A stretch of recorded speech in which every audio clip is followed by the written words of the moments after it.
नमस्कार, बीच से news 24 news 7 में आप लोगों को स्वागत है।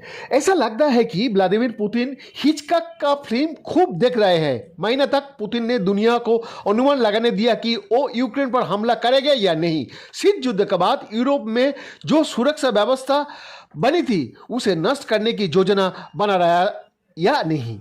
जब उन्होंने इसी हफ्ते पूर्वी यूक्रेन का 2 अलगाववादी इलाकों को स्वतंत्र क्षेत्र का रूप में मान्यता दी तो कई लोग हैरान हो गया। लेकिन पुतिन अब क्या करेगी? अभी कुछ देर पहले ही पुतिन ने पूर्वी यूक्रेन में सैनिक भेजने की घोषणा कर दी है। हमले की खबर भी आ रही है।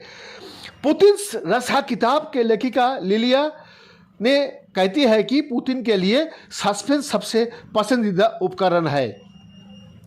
उनका कहना है पुतिन आग लगाकर और बुझाकर तनाव बनाए रखेंगे। अगर ये अपने मानसिक तर्क पर बने रहते हैं तो पूरी तरह से हमला नहीं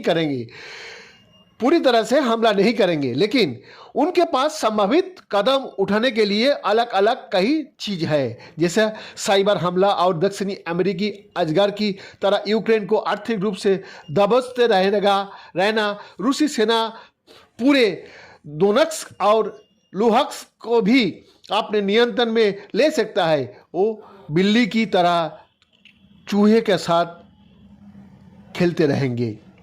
रूस की सत्ता की दीवार के पीछे क्या चल रहा है, इसका साय लेना बेहद मुश्किल काम है। पुतिन का दिमाग का पढ़ना या समझना अब भी उतना ही चुनौतीपूर्ण है, लेकिन पुतिन को बयान और उनके भाषणों से उनकी सोच का कुछ अंदाजा लगा सकता हूं हम लोग जो विश्ववासी है। शीत युद्ध का जिस तरह से अंत हुआ उससे पुतिन बहुत नाराज रहते हैं। शीत युद्ध का अंत सोवियत संघ का बिखरने और उसके प्रभाव को अंत की कहानी है। नाटो का विस्तार पूरब तक हुआ और पुतिन की करवाहट बढ़ती गई।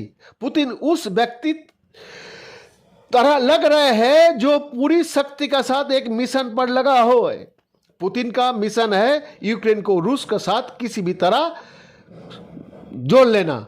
यूनिवर्सिटी कॉलेज लंदन में सीनियर रिसर्च एसोसिएट व्लादिमीर पखुराव कहता है वो रूस का फेडरल सिक्योरिटी सर्विस के एक अधिकारी से ज्यादा आयतुल्लाह लग रहा है। वो इतिहास में अपनी खास जगह के लिए किसी धार्मिक आस्था का तरह लगा हुआ है। वो कदम दर कदम काम करता है। पहले अलगाववादी इलाका का मान्यता दी, अब वहाँ सेना भेज के फिर दोनों इलाका में अपने हिसाब से रूप में शामिल होने का लिए जनमत संग्रह की घोषणा करेंगे। इसके बाद वहाँ स्थानीय सेना अभियान चलेगा और पुतिन 2014 से पहले का सीमा विस्तार करेंगे। व्लादिमीर का कहना है अगर अपने नियम से पुतिन को खेल खेलने की आज़ादी मिली तो इससे वो जहां तक संभव होगा लंबा ले जाएगा रशिया को।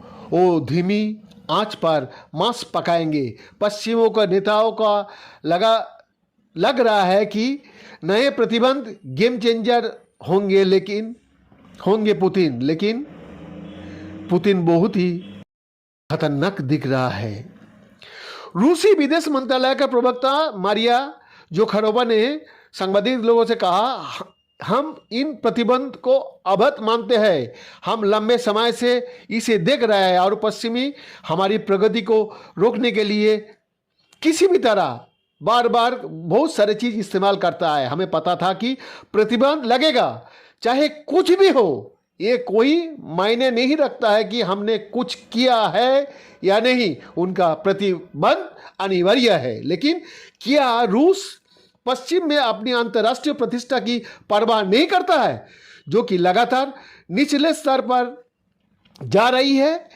आपके मुल्क को एक हमलावर का तौर पर देखा जा रहा है? इस सवाल का जवाब में मारिया कहती है हमारी इस प्रतिष्ठा की खोज आप कर रहे हैं। पश्चिम के प्रतिष्ठा के बारे में आप क्या सोचते हैं जो कि खून से रंगा हुआ है?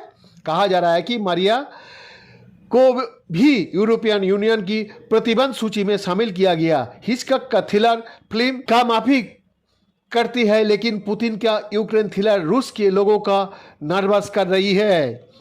लेवाडा पब्लिक ओपिनियन एजेंसी का डेनिस वॉलकप कहती है ज्यादातर लोग ये नहीं जानता जानना नहीं चाहता है कि क्या हो रहा है। लोगों के लिए ये डराने वाला है। ये सुनना नहीं चाहता है। लोग युद्ध से डरे हुए हैं। हमने जो सर्वे किया उनमें से आधे लोग ने कहा है कि युद्ध की आशंका है। रूस के कुछ लोगों ने सार्वजनिक रूप से सरकार का लाइन का विरोध किया। कुछ शिष्य रूसी बुद्धिजीवियों ने एक पिटीशन पर हस्ताक्षर किया और यूक्रेन में अनैतिक गैर जिम्मेदारी का साथ आपराधिक युद्ध से बचने की सलाह दी है। इनका दावा है कि रूसी आपराधिक दुस्साहसवाद को बंधक